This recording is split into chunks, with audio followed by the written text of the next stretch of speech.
Oh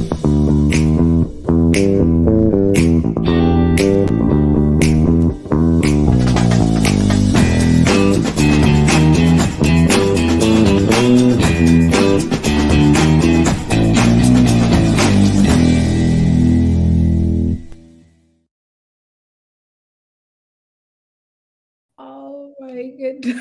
Hey! This is like my favorite. I think this is my favorite part of the show, just because of the cartoons. Like I love that. Yes, yes. So, hello, hello, hello. Welcome to the Mix Live. It's spring. It's finally here. We've got through the winter. It's amazing. Look at the bright sun coming in here from I the outside. know it's so bright. Love it. Yeah, just wonderful. I feel like I know that we're still. It's here in New York. It still gets a little bit cold from time to time. Sometimes very very cold. But I feel like I am so excited with a little bit of sunshine. It's wonderful, especially with the season that we're coming from, and hopefully we not go back to it again. It's just wonderful. Yeah, Hello, hello. I'm so excited to see you guys. Hopefully, you guys will all enjoy the show. Welcome back on the Mix Live. You have amazing surprises for you guys today. that's right. So, before we do anything, we need to bring up our special guest. Today we have Jahleel Hills. And he's an amazing young man, and we're going to talk all about what he's doing and what he can do. But let's bring him up and meet our guest. Hi, Hey, Jaleel. hey Hey, how are guys. you? I'm doing good. I'm doing really good. How y'all doing? I'm wonderful. I know Kim is doing wonderful. Kim, can I talk for you? Absolutely. I know she's wonderful. Welcome on the show. How are you doing? I'm doing really good, I'm so glad the spring's here. The weather's getting nice, I'm doing really good. I can't complain. Can't complain. We're so excited to have you on the show, actually. We are very, very excited. You're not the youngest person that we had on the show, but you are quite young. And I think that it adds to your charm and to what you do. So, welcome on the show. We're very pleased to have you. Thank you. Thank you for having me. Really appreciate it. Excited to be here. Yeah, very welcome. Of course, we can't. I'm already excited because, of course, we can't start the show without our favorite I mean, part of our favorite segment, the bistro. Oof, we can't Yes. talk on an empty stomach, of course. So, Yeah. so Yeah. let's go ahead and like show our guests, as I know that everyone is waiting patiently to see what we have for them today. Hmm. I have a salad actually. I don't know if you guys want me to start. It will be like an Well, entree. you just let us know, so you better get going. Let's see. I have no idea what you guys have. So I don't know if you have an entree or an entire or an actual meal or dessert. Anyone here has a dessert? No? Okay. An actual meal? No? Kind of. Okay, I have a salad. I guess I will start. It's kind of an entree or something. Okay, I had to really do this very I mean, I concocted this in like few Ooh. minutes. I'll lower my camera for you guys to see. Ooh, nice. Okay. I love how So she can just throw these together in a few minutes. literally, I didn't have much in my hands and I didn't want to go shopping. So this is a very affordable salad for everyone who like to make it. Um, if you have some cabbage or lettuce in the house, just put them together, chop them, add a little bit of red onion, very slice them very thin, as you can see. Um, to make it extra fancy, usually some people have sunflower seeds at Ooh. home. I throw in some sunflower seeds with my personal favorite, dry cranberry. Usually people have it in the fridge. It's also really good to decorate dish, really. Um, I chop some red apple, slice them up, Mm. and yeah. So basically, and I have a little bit of ham, Ooh. optional. It add to, I guess, pretty. It makes it pretty. It makes it beautiful. It adds to the whole presentation, really. I can't say my dish is from a country specifically, just because I feel like every part of the world ate those ingredients. But what is interesting is the dressing. I made a very heavy, creamy dressing from home. Um, I'll share the ingredient with you guys another time. It's kind of the secret recipe for now. So I'm gonna go ahead and pour it on my salad. I know you guys can't see me now, but yes, I am getting ready to dip in. Okay. So of course, let's start with the meat. Mm, fantastic. Mm-mm-mm. Amazing. Just I love amazing. it. I love it. Telling you, especially the springtime, we need fresh stuff. Hmm. This makes it just amazing. The onion with the dressing, and again, you can use any type of dressing, but this salad is really good.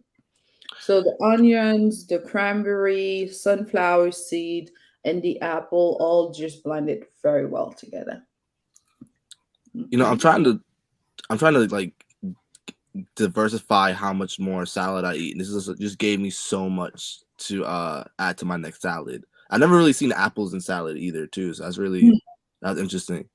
And I am gonna ask you for that dressing. I saw the dressing at first. I was like, that looks like some. It's not ranch. It's not blue cheese. That's something different. I gotta. It's totally homemade, totally homemade, and it tastes better than Hench. No offense to the company, but just saying. I guess I made my food. I had to do a good job at advertising it. And apple just add a little bit of sweetness to it.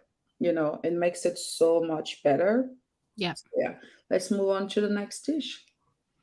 All right. All right. So let's see. Should I go next? Hmm. All right. So I'm going to bring my little table so that you can see.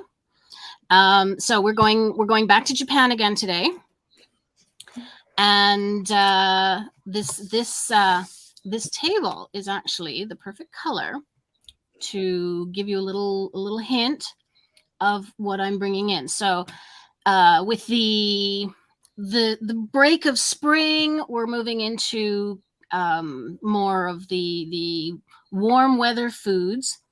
I have got a typical Japanese, very popular Japanese spring summer dish, and it's very simple. But these are buckwheat noodles. So in Japanese, the buckwheat noodles are called soba, and buckwheat is brown. So the buckwheat noodles are normally brown. So most places where you'll go, you'll see them. They'll be brown. They go from light brown to dark brown depending on who makes the noodles and what their ratios are. These, as you can see, are green.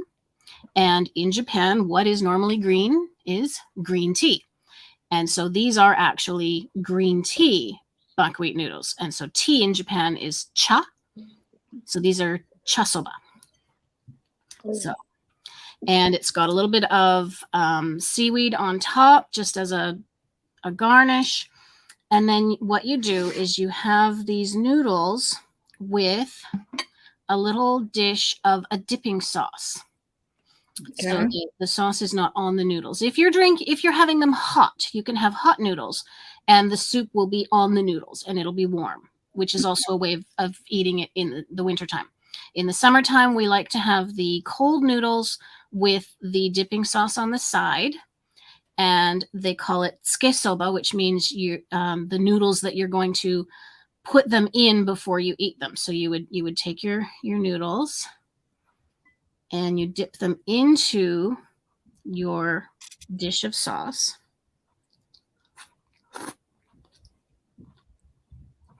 Mm. And I want some. And I don't know if you've noticed, a very important part of eating in Japan is that very slight little slurp sound that you hear, which as a Westerner was very weird going to Japan. And of course, we are taught to eat silently. Yes. Right? Don't make noises while you eat. And then you go to Japan and they're slurping their food. And of course, because you're used to the silence, you think that this is just this horrendous loud noise of everybody slurping their food. And the big joke is that they slurp absolutely everything. But I was married to a Japanese man, and so of course this was it was an issue in our house. And he explained that the reason there's a couple of reasons that they slurp their food. One is because a lot of it is very hot, and they drink, like when you get served a bowl of miso soup at a Japanese restaurant. I don't know about in New York, but here, when you go to a Japanese restaurant, you get your bowl of miso soup. A lot of places will give you a little spoon.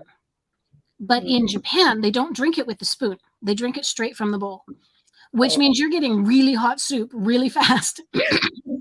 And so that slurping, it mixes with the air as it comes in, and it actually cools it down as it comes in, lets you drink it faster. Same thing with tea. They serve their tea very hot in a teacup. You have to slurp it as you drink it because it mixes the air, it cools it down. Now, apparently that mixing with the air is the other factor that they feel that that's necessary. And I remember that we were watching television one time, and they love shows about people eating, showing people eating new foods. And I made a comment about the slurping. And there was one time it was a TV show, like a sort of a mini movie, and this Japanese woman was in this French restaurant.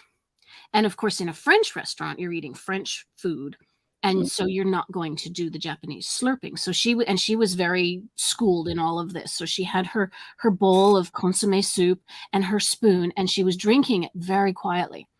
Mm-hmm. And my husband was looking at this going, that can't possibly taste good. I can't hear anything. It doesn't even look like it tastes good. So for him, it was a turnoff that there was no sound. If there was no sound, she couldn't possibly be enjoying her food. Wow. So yeah, we had to make a rule in our house that if we were in Japan, the kids could slurp everything. If we were in Canada, they could slurp Japanese noodles or Japanese soup, but they weren't allowed to slurp anything else. Wow. Kim, I have to say that you can definitely be a good food critic. Like, you give me those vibes all the time. Definitely. That was one of my dreams when I was younger, was to be a food critic. Food and service. Service is a big thing. I could critique service. Jahleel, yeah, go ahead. Sorry. Oh, the noodles look really good. What was the sauce again you dipped it in? It looked like that. Well, it's I'll be honest, I get it from a bottle because it comes from Japan. Most of their soups are a kombu base, which is a seaweed soup base, and they have a combination of soy sauce and it's very, very light. It's a very mild flavor. There isn't a lot of flavor to it, but it adds just enough to the noodles. The noodles themselves also have a very mild flavor. Japanese food is very mild, as in the flavors are delicate. They're really good, and they're meant to be enjoyed each on their own sort of thing. So they don't like overpowering flavors with their sauces or soup, you know. The noodles and everything looks really good. And they're very healthy. The buckwheat noodles are very healthy. I'll never be able to marry the Japanese guy. My food has so much spices in it. Jahleel, we're dying to see what you brought with you today. So it's really cool. So me being from New York City, the main breakfast sandwich usually everyone gets is a bacon, egg, and cheese. And I order my bacon, egg, and cheeses not the same as usual people. So in the classic wrapping, hold on, wait. So I usually get, y'all ready for this? You ready? I usually get my order is a bacon, egg, and cheese with mayo and ketchup, mozzarella and cheddar cheese with a hash brown inside of it. It does sound like a lot. It sounds like a lot, but it's the most fulfilling sandwich there. I want to just put apart to see it. Oh wow! I feel like it's like everything adds. I know like when I tell people I usually put a hash brown on it, they're like, that's a little bit too much. But when they try it, they're like, oh, I see what you're saying. And like, I think the two cheeses even add to it. Like mozzarella and cheddar are my two favorite. This is like the go-to sandwich for everyone in New York City. It's like you go to a bodega, you get a bacon, egg, and cheese, salt, pepper, ketchup, all one word. But it's usually people have different ways of like saying it. Or usually people have different ways of ordering it. I've heard people put jelly on their bacon, egg, and cheeses. Some people put hot sauce on their bacon, egg, and cheese. Yeah, both your eyes rolling at the same time when I said jelly. But I think usually it all depends on people's taste buds. But I usually get my go-to, two cheeses, mayo, ketchup, and a hash brown. So let me take my first Please bite. take a bite and let us know how it tastes. I'm gonna try an order one. Mm. Now, I want to know, do you have a specific place that you like to go for the best one of these? Oh, definitely. I usually go to excuse me, I'm sorry. I usually go to a bagel spot and right around here, and they make it so good. I've been to other places, but they look at me so wild. Like, you want all that on a sandwich? And I'm like, yeah. And like, it was funny. There was one time my brother, he went to that same spot, and I texted him what I wanted, and he went to the deli, and he was like, hey, let me get the bacon, egg, and cheese, mayo, ketchup. There's like hash brown inside of it. He's like, yeah, yeah, we know that order before. We know that guy. Yeah. So it's kind of notorious for it of me ordering these sandwich.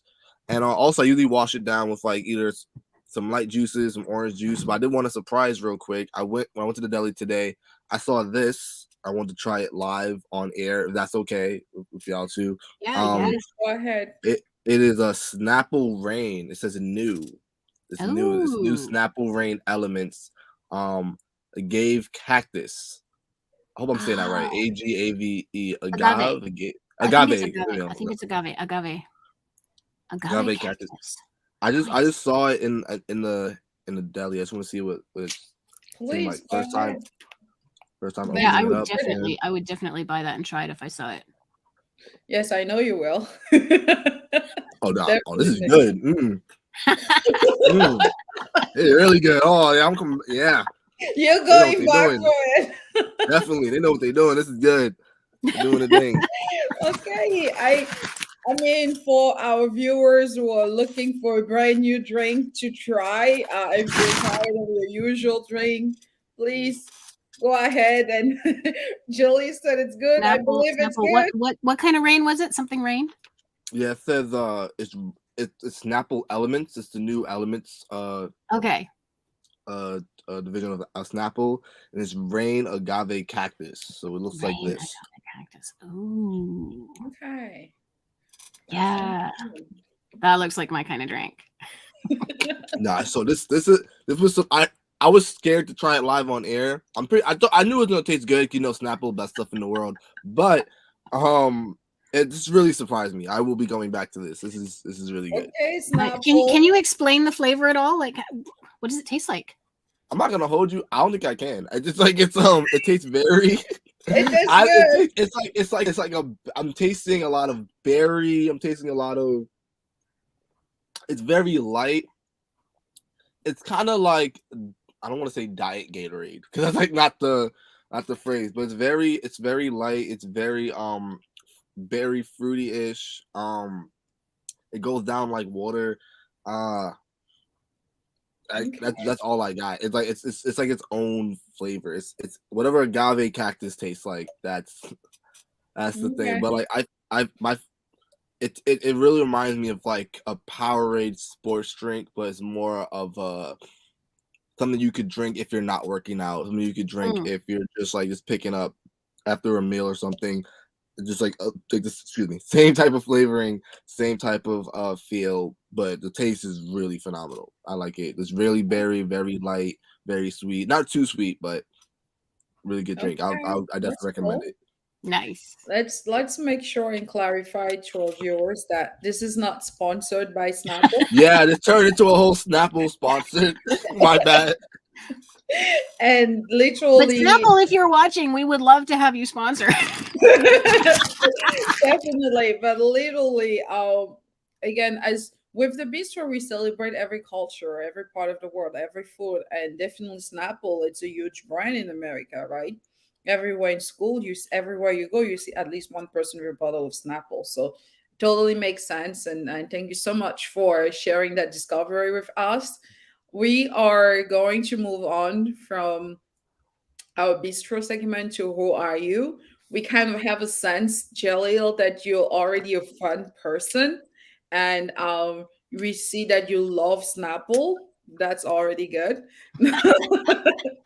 Now let's get to know you a little bit more about your personal life, family wise, and don't talk too much about business, as that will be our next segment. What you do for as your work, for job, and stuff like that. That will come after. But for now, let's just go over like who you are as an individual. Yes. So I am born in Brooklyn. I'm born in Brooklyn, but I was raised in the city. I went to middle school, elementary school in Brooklyn, New York. I went to high school in Queens. Went to college in Westchester County. So I'm been all over New York for my education. I grew up in church. I am a huge church boy. That was one of my nicknames back in high school, church boy. And my family comes from a long line of educators, a long line of hardworking people. Especially like I really look up to like a lot of my ancestors, a lot of my people in my family, and like how much they really put their foot down, put the best foot forward in whatever they did. Especially my grandparents and my parents and my siblings. So it's really, they're all like really phenomenal role models.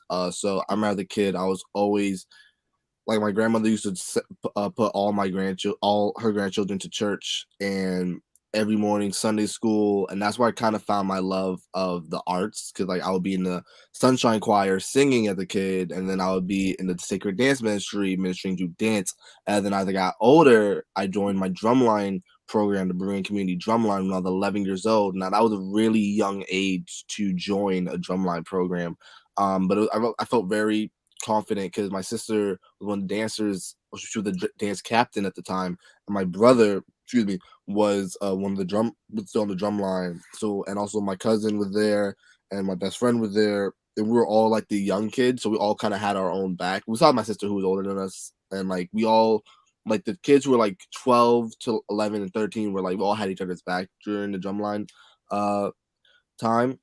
But mostly, like I really look up to like my father, who would always play so many different types of music and expose me to so many different genres and artists. Like one of my favorite memories is my dad, my brother, and I will be in the car driving, and we listen to the radio, and "I Love Rock and Roll" by Joan Jett will come on the radio. I love rock, and like we Rock would and not roll. leave the car. Yeah, baby. And we would not leave the car until that song is over, and like that happens so much, and and my dad introduced me to Broadway, and so many things that it's great to be exposed, especially as like the young black kid from the city, that have so many different music choices. So if you listen to, like, if I'm driving in the car with my friend, they always say, Jalil, your playlist is all over the place. Like 1 minute could be listening to Jay-Z, Beyonce. Next minute we're listening to country music, Dolly Parton and James Taylor. Like, what's going on? And it's like, it's like that spectrum of music, because music is universal, and it's like you could connect so much. So I just love the fact that my parents were so instilled in me just with music, and even my siblings, just like seeing them with their music, with their musicality. My sister, she played the flute in high school. My other sister, she dances. My brother played piano, and as I said before, in the drum line, but he primarily plays piano. And usually, back in the day, he primarily played piano, and me just like seeing how in my household that art was such a gift, and not seeing it as only a hobby. It was just like a gift from God, and like how we could literally use our talents and use everything around us and our resources to really create this art. It just is phenomenal. So like being into music lessons as a kid, piano lessons. Like I remember one time try to use all my creativity around me. Like I think when I was in the 7th grade, I made my own song. Usually at the end of the year, we play like different pieces. Like they give us like a whole piano book that we have to like pick one. I asked, can I perform my original piece, and let me do it. And I remember like hearing that reaction for the first time made me realize, okay, I want to keep doing my original work, see how far I could push. And then yeah, and like then going to Academy for Career Television and Film, ACTVF in high school, and being able to really create my own short films and collaborate on different music videos with my colleagues and my friends, was a really huge thing for me in high school to also now see this medium as film. And I really got to give it credit to my mother, because when I was in 8th grade, I originally wanted to major in drumming. I really wanted to major in drumming, and I wanted to go to a performing arts high school. And I remember my mom telling me, like, Jahleel, you'll always be able to drum. And she's seen my talent in me in the film, and she said, you need to be trained in filmmaking at this age. Mhm. And that instilled in going to TVF and like putting me around great teachers and really awesome equipment and great resources. It was just a great place for me to be at that time. And then graduating there, and then becoming one of the first person to get into Purchase College. Me and my friend Marilyn were the first two people to get into the Purchase Film Conservatory at Purchase College, and be able to go on that campus and to keep living my craft and keep doing on what I love, and basically working with so many great artists is just such a great gift. I think I spilled into the other segment a little bit, but that's a Yeah. little bit of my background.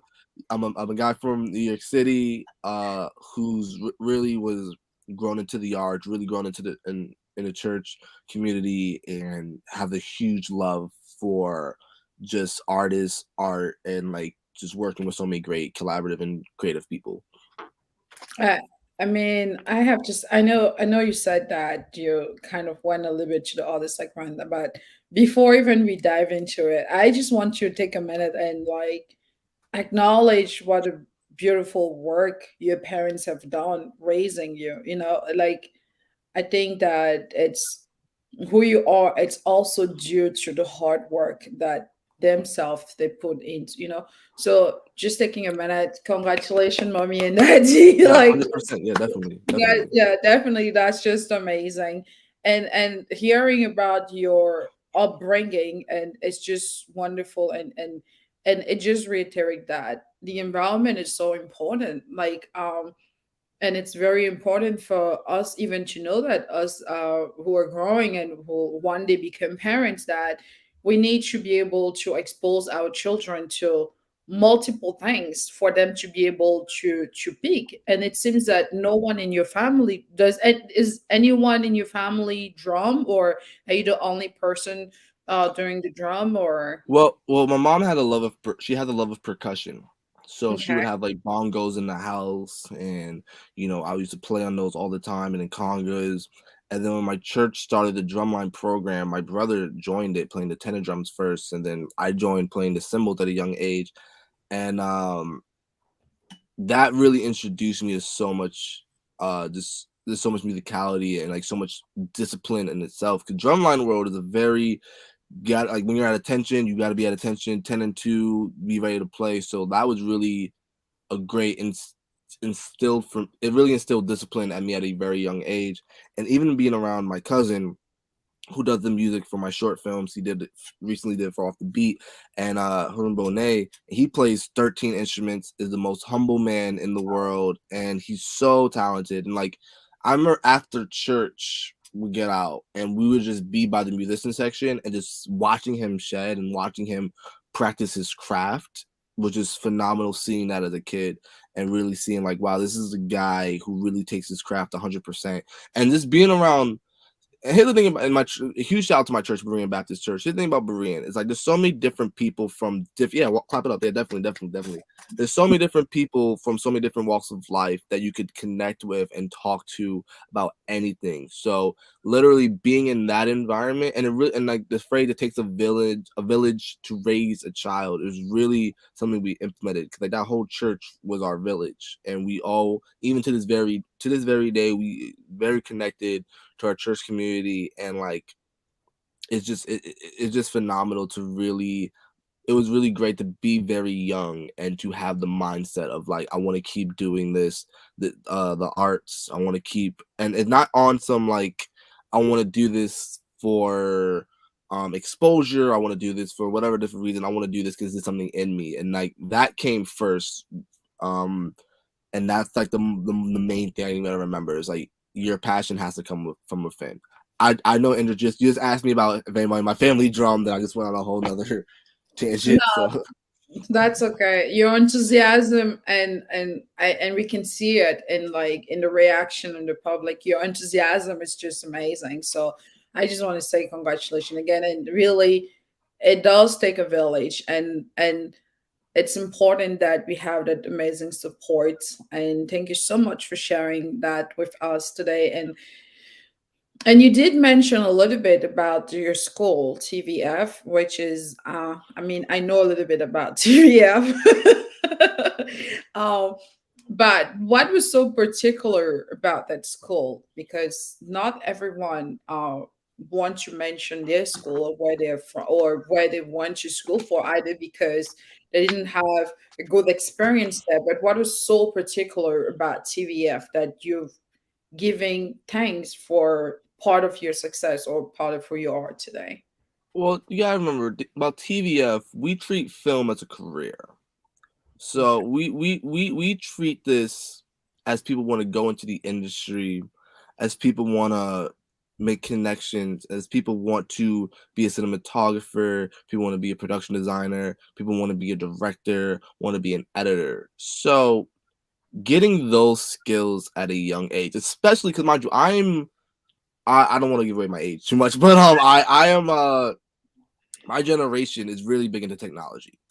And to understand the power of the camera, to understand the power of the script, to understand the power of you pick something like this up and film something and edit together, what can that do?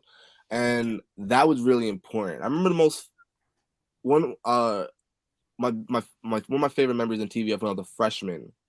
I remember about my freshman production teacher, she assigned us a project called It's Not My Fault.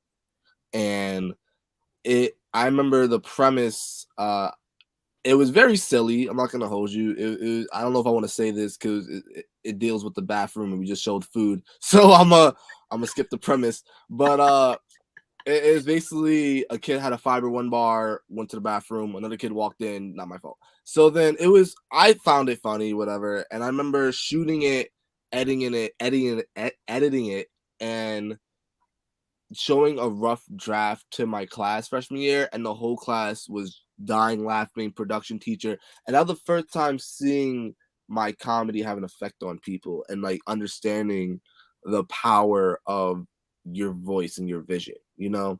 And like that made me really want to keep investing in this. And like fast forward to when I was a sophomore, and I decided I want to do the because in TVF when you're a junior, you have to decide what cohort you're going to be in. Meaning, which if you're going to be in directors, you're going to be with the camera, you're going to be in grip and electric, you're going to be with the sound. I decided to be an editor, and I think even in college and nowadays, I think that was one of the smartest decisions I made in high school because not only was I able to shoot what I wanted with a camera, now whatever I shot and envisioned, I could literally put on the timeline and create what I needed to do. And once again, huge shout out to my editing teacher from TVF who had a really huge influence on me. Yeah, clap it up, clap it up. Huge influence on me. And it was just a great experience. And then to just be the person. It was cool because like we would get assignments like make a lyric video. So we're working on keyframes and moving titles around. So make a lyric video for a song you like. And I chose one of the songs from someone in my class. I didn't want to choose an artist already established. I wanted to choose an artist who had a buzz. And I took his song. I remember bringing him to the editing lab and showing him my work. It was also really great. It was very satisfying because it's like we're building our own community of artists around us. And I remember when I was a senior, and I never envisioned myself doing music videos. I remember my friend, he saw one of my good friends, he saw my editing skills, and he said, "You could do a music video for me." And I said, "I know how to do one." He said, "Jahleel, shut up, you know how to do one." And I was like, "Okay, all right, let's see if I know how to do one, whatever." And then me and a past friend, he recently just passed, so God rest his soul. My friend Christian, um he really was instilled in us to use these skills not only as a hobby but something as a career. And with that, it really had us go off with what we had in front of us. We didn't want to waste this time at TVF. We didn't want to waste what we were given. We were given a great opportunity. We are kids in the city with great equipment. We have to use it to the best of our ability. And like that was one huge thing that I was really huge on, especially my second semester of my senior year and going on. So I gotta really give credit to TVF for everything it had in me for, but it was during those critical age in a teenage life. So that's great. That's awesome. So I think this is the perfect time now to keep going on that trend. You went to your school, you learned all your skills, and so now we want to see what you've done with them. And so I think the really exciting one is your new short film, Off the Beat, and it's viewing from today, I believe. Let's take a minute. Yeah, so we'd like to talk about that. So I'm gonna show the trailer because it's amazing. And so this is a short film, and it has been selected for showing. This is where it's going to be showing by the Socially Relevant Film Festival New York 2022, which is amazing. And so that gives you a little bit of a prelude. It's a socially relevant film, but really check this trailer out because this is it gives you goosebumps just watching the trailer. Okay, so let's take a look.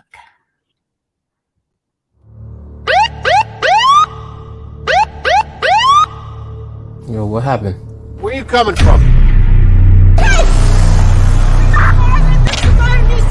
Hey, we have a disturbance downtown. That badge don't mean shit. You take that badge off, you're still a black man.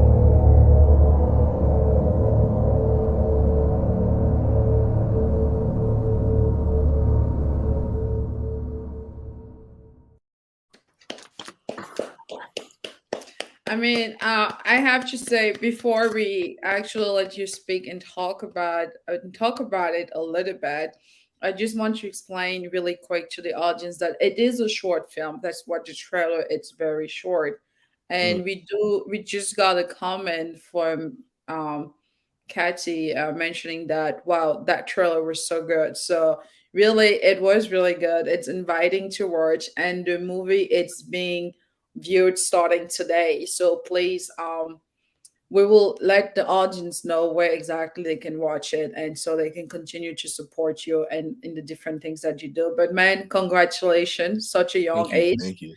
And on our platform we enjoy celebrate talent, we enjoy celebrate artists and every single person with any sort of talent, and we are really here to showcase the best in the things that people do and maybe other people might have not seen because people are not yet famous. But I don't think that we should just come in when people are already famous to take a look at the craft or the things that they do. So, and really, congratulations. Please do tell us about this trailer, what it is about, what was the inspiration. I know that we are all dying to find out. So yeah, Off the Beat, it's a film about a street performer named Vaughn who gets stopped and frisked on his way home and by the police, and he has to go home and explain that to his older brother, who's also an officer.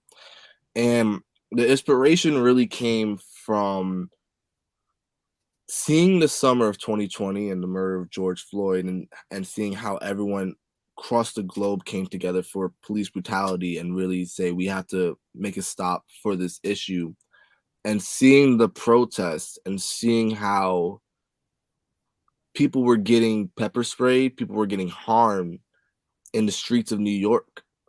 And I'm looking at these videos, and I was scared to go outside, especially as a black man. I was scared to go outside and go to these protests. And I remember like watching these videos and being like, it's one thing to see a protest happening in New York and you don't know where the spot is. But I'm looking at these videos, it's like, this is Union Square. I would go there after school, after high school. This is Barclays Center. Like this is my backyard. This is happening. So I knew I needed to say something about this issue for my senior film. And I also drawn from my personal experience. When I was a freshman in high school, I actually got stopped and frisked one block from my house on the way home, and I was so scared, thinking to myself, if I make one sudden movement, I would not be here right now. And that fear and those wounds kind of stay with you. And when you're black in the city, you have these wounds that people that you that's why people really think it's great to go talk about it and everything, but like you have to live with these wounds, especially if you're I know people who literally just walking, just getting stopped and just getting like held at gunpoint, held at like really in life or death situations. And that's like the one thing you have to do when you have to take when you're black, when you're walking around and everything. And having that wound stay with me for all this year, I wanted a way to really express the trauma that happens when situations like this with the police happens to you. I didn't want to just show the problem. I just wanted to show the fear. I really wanted to tap into the fear. And I remember there was one point after I wrote the script and I was like, when we were casting it, part of me was like, do I want to do a police movie? Do we need to see a movie like this? I knew we needed to, but did I want to say it? And then January 6th happened. And then seeing the Capitol being rioted, and I was just like, I need to tell this story. We need to keep talking about the fear, because we don't, then shit can get out of control. Excuse my language. So that's where the story came from, and it went through a different revisions. Like, I wanted more street performing in it, and I wanted more of that. But remember, we shot this during last year, 2021. I sent my script to my great assistant director, Anastasia Goldberg, and she was like, we can't do this, can't do this, can't do this. What else can we do? And I really want to write a script that we were able to shoot, especially with the protocols of the school was giving us. And shout out to my whole team, my producing team, Eva Alphonse, Marilyn Wachowski, once again, my assistant director, my phenomenal Anastasia Goldberg, and my amazing cinematographer, director of photography, Kai DeCassian. I call him Kai, the man with the golden eye. And they really came together and we really made this project. And we got to remember that it was a privilege to be shooting a film during this time. A lot of productions were shutting down.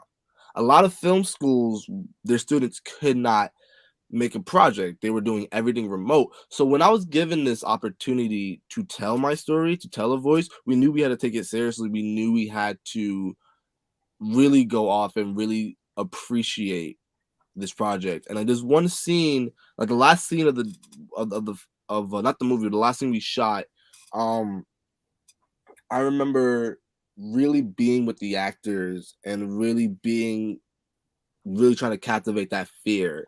And both the lead and the lead actor Imani Kojo and Aaron Smallwood Jr., they both understood what this project needed, and they both understood how to captivate that feeling of walking down the street, getting stopped by the police, making sure your hands up, making sure you're asking, can I go for my wallet, officer? Yes, sir. No, sir. Yes, ma'am. No, ma'am. Making no sudden movements. So like really having the opportunity to show that the side of the story of what it's like when police brutality not only affects the individual, but affects a household as well too. So that's where the whole scope of Off the Beat came from. Wow. Yeah. Wow. Yeah. So, and you actually have an acting part in the film as well. Yes. Mm-hmm. And so I wonder what is that like? How is it hard to be an actor in a film that you're directing? Like how do you switch those roles? You know, you gotta have a really phenomenal team, and you gotta have, and it's I say it's hard because one, I feel like I'm an okay actor. I love acting. Acting is one of my past. You gotta remember, I went to SUNY Purchase, and those actors up there, they know how to act. These guys are amazing at their crafts. So being in a scene with actors who are really going off with their acting is really like I gotta really try to like not, I don't want to say match the level, but I'm really trying to make sure I'm playing the best character I can. But I gotta have a really great team, and you know, we have a great cinematographer and you have a great assistant director that I could go to them and be like, okay, here are the shots we need. Here's the game plan. Let me go with the actors and let's run the scenes. And then that's how it usually goes with that. And once again, I love acting. I love working with great actors. But it could be challenging at times. And when you have a really great team who understands what we need to get done, it's really awesome. You can like let them set up the shot, get in place. You could get in I could get in character, and I could perform as well. But once again, these actors, like Amani Kojo, like this was his first film doing this, and this was his first, like when he filmed this project, he was a freshman in conservatory. He's a sophomore now. It was his first film project, and I think he knocked it out the park. And you know, like even like working with him just like made me appreciate what actors go through, and it really made me appreciate everything that you know actors bring to the table. So that's like I like kudos to my cast and crew. I even asked them at one point like, hey, like what, like, do you have any acting tips, advice, out of curiosity, just like really trying to be more open, a huge big collaborative effort. And he was like, you know, just gave me some cool pointers and everything. So as I was directing him, he was helping me a little bit with my acting, and it was just phenomenal to work all together with him and the whole cast and crew. So Great. That's amazing. Yeah, Like, I had to put that clip or the poster up there because I love it. I do a little bit of graphic design as well, and that's just that it so well done. right?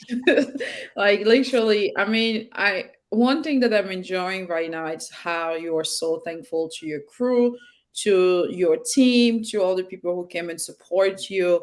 And I one of my favorite song to listen to, it's I forgot the name of the artist. I'm that bad with name, but in the song he says, um, always the title is always be kind. Basically, whenever you get wherever you want to go, when you get there, don't forget to turn back around and help the next person in line. Like today, we are celebrating you, and then you are remembering all the people who were with you in the whole process at such a young age. Really, I have to give you kudos, like because that's something that many adults still today are learning, and you have already mastered it so well. And we know that there will only be more amazing things that will continue to come your way with your work ethics. And I'm talking about your work ethics because I see it personally as well. And and and all the talent and the passion that you have doing what you do, it's just commendable for such a young age. So congratulations again.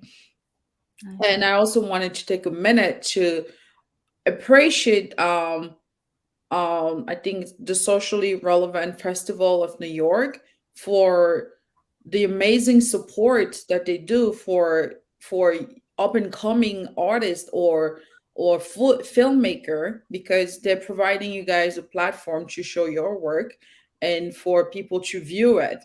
And we really need to encourage companies or societies like this so that they can continue doing what they're doing for our society, for the youth. And it really just a huge shout out to them. And I really congratulations again. Yeah, so I've put this up here. This is the scheduling page that Off the Beat is listed on, just so that everyone knows where to find it. So this is on the Socially Relevant Film Festival New York 2022. If you go to that website, just put that all in, it'll come up. And then if you go to the categories, there are so many categories. It's amazing. There's so much in there. And Off the Beat is in the race prejudice discrimination 2. There's 2 of them, so make sure you go to 2, and that's where you'll find it. And it starts at 5 p.m. Eastern time tonight. So I hope everyone checks it out, because it's looks really great. It looks like there's some amazing films in there. Quick question about this, and then I really want to move on to the next thing, because we don't have much time left. Did you, like, how did you get into this? Did you apply? Did you choose a category, or did they find you? How does that work with this festival?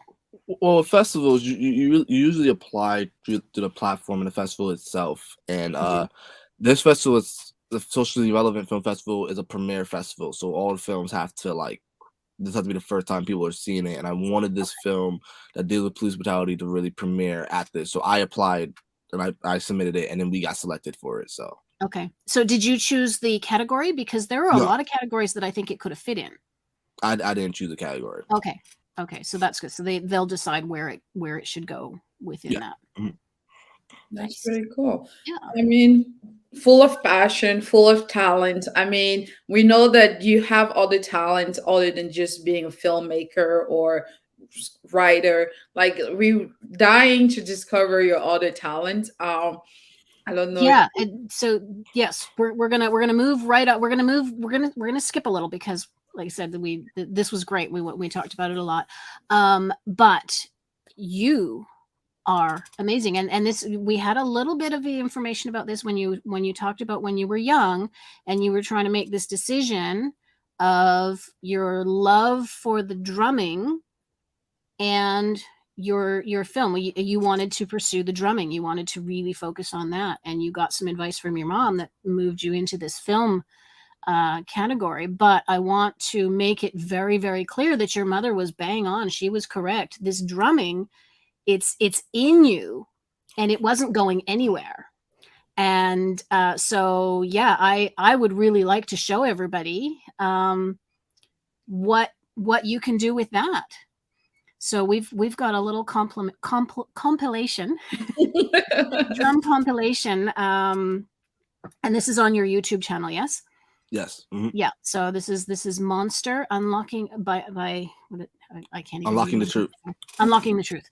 Yes. And so this is you and your other passion. That you did not set aside, and I admire you for not setting it aside. You don't have to choose. That's a big thing. You don't have to choose. You can find your path, and so here we go. Let's check out Jahleel Hills drumming.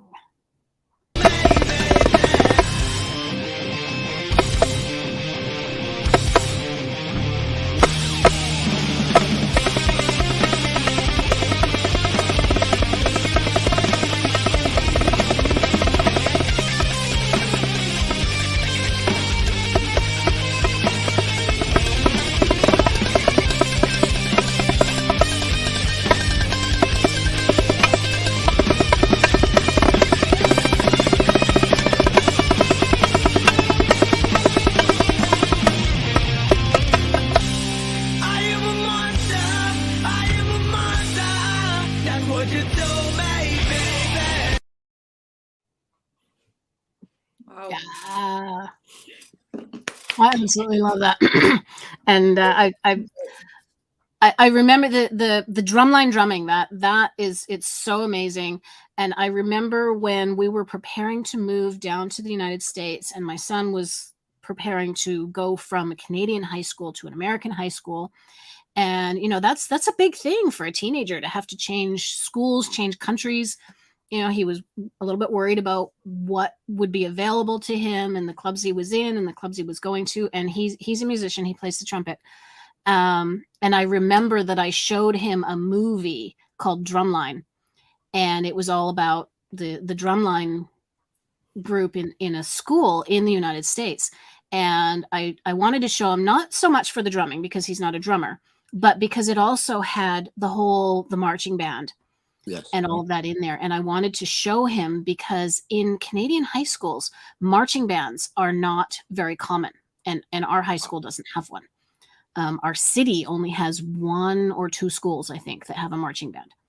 So I wanted to show him that this was something that was an option now that we were going down into the United States. And he took that and he ran with it, and it was the best experience of his life. But yeah, I love the drumming. So yeah, that's how I mean, you're moving so fast with that. I don't even get it. I mean, it's a lot of practicing when I was younger, and even now, and like having my great instructors really drill into me. Like this phrase, practice doesn't make perfect, practice makes better. So always working on your craft and always really making sure you have all the great technical details to T, which I'm still working on with my crafts. But like a lot of practicing, a lot of working with other drummers in my drum communities, and really just collaborating with different people. But like it really takes sitting down and really working on your hands and working on everything from the not even like even take out the stick tricks, like even just like getting 2 notes just to sound the same back to back. So like it takes a lot of precision and discipline, and that was really instilled in me through my drumline programs when I was through the city when I was younger, and even till now. Nice. And where do you want to go with the drumming from here? What comes next for your drumming?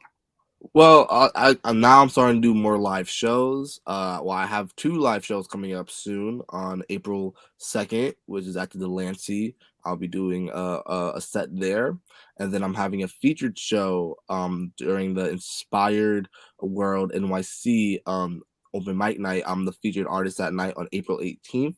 So I'm just to do more live shows throughout the city and just keep working and keep making videos, collaborating with people, and just keep doing everything this craft takes. You're thinking about drumming, you do so much. I mean, I've done Best Buy commercials with this drumming. I'm on Netflix because of the drumming. I recently got the VMAs because of the drumming. So many different, whatever avenues, I'm open to do so many different things. So nice. I feel very blessed and grateful to be doing everything.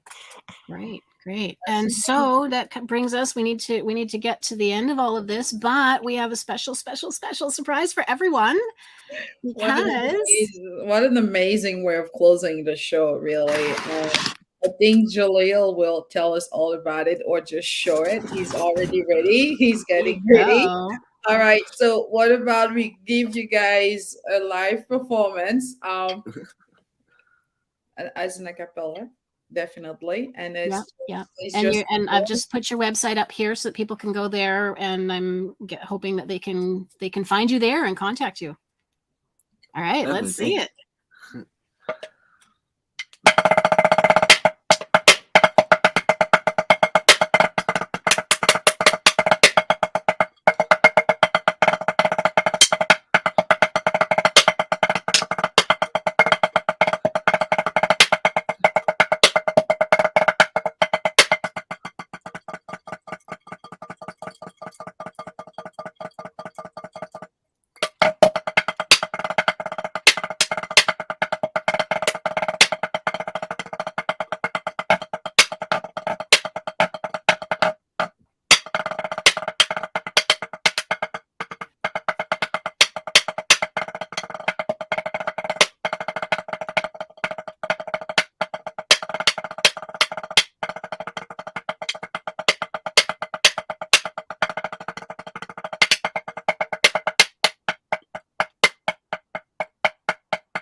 I don't get it. You can throw them around, and I can't balance it on my hand just sitting still.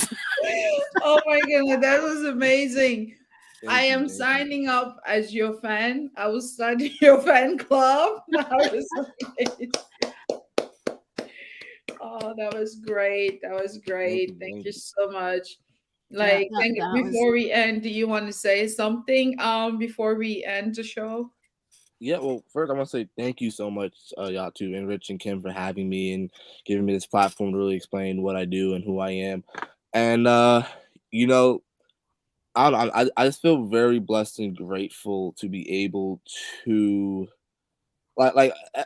it's such a great thing, drumming and like collaborating with great people and filmmaking, and it is hard work and it's a lot, but it's very fulfilling to work with so many great collaborative people and to be able to work on your craft. And just to say, anyone watching this, I feel like if you have a passion, you should definitely go for it. You should definitely do it. And like, if it brings you alive, and if it's really something that really gives you joy, you should definitely go for it. And don't be scared. And I know it can be nervous and scary at first when you go out on your artistic journey, but I'm still I don't know. I don't have all the answers. I'm just trying to have fun figuring it out. So that's what I would say. And once again, thank you two for having me on this great show. I really appreciate it. Awesome. That's so great. Thank you so much for coming. That was amazing. Thank you so much for coming in. Like, this is why we have our platform, to celebrate regular people who do amazing things, just like what you are doing. And we are open to receive and welcome anyone. And that's what we're here for. Thank you so much, Alfred. So excited. Everybody check out Off the Beat. And by on the Socially Relevant Film Festival, New York, 2022. Definitely check it out. And Jahleel's website. All right. Thanks for watching.